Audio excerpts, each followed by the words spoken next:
नमस्कार दर्शक बंधु मु आज एही वीडियो रे आपण माननकु कहिबाकू जाउछि चाइनीज वेजिटेबल सूप किपरि प्रस्तुत करंती। जदि आपण माने केही चैनल रे नुआ थांती चैनल को सब्सक्राइब करंतु एवं पाखरे आसुथिबा बेल आइकन टी ऊपर प्रेस करी पुणी ऑल नोटिफिकेशंस ऊपर क्लिक कर दियंतु ताहेले एमिति जहा भी किछि नुआ रोसई संबंधी वीडियो अपलोड करी सर्वप्रथमे आपण माने देखिबा को पाई परिबे एवं चैनल को यथेष्ट मात्रा रे लाइक शेयर करबा मध्य भूलिबेनी। ताहेले चलंतु देखिनबा चाइनीज वेजिटेबल सूप किपरि प्रस्तुत करंती एवं एथि पई कोन कोन सामग्री प्रथमे नेबा को हुए। प्रस्तुति सामग्री गाजर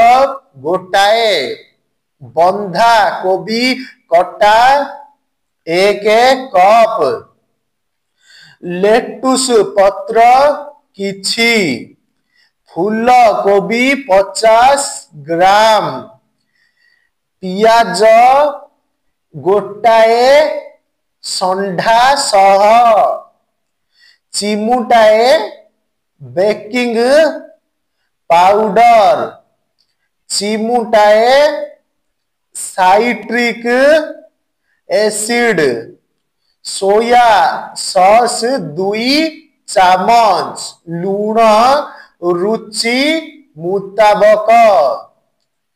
प्रणाली गाजर को पतला काटी रखंतु लेटुस और बंधा कोबी पत्र को धोई खोली रखंतु पियाज को पत्र सह काटी रखंतु तेल गरम करी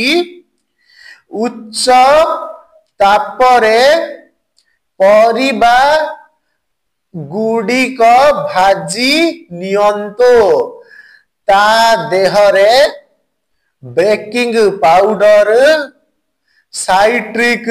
एसिड पकाई 3 रु 4 मिनिट उच्च तापरे भाजंतो तापरे 5 कप गरम पानी सोया सॉस लूण देई फुटेई नियंतो गरम गरम चिली सॉस बा चिली विनेगार सहित दियंतो एथिरे बहुत कम तेल खर्च हेबो।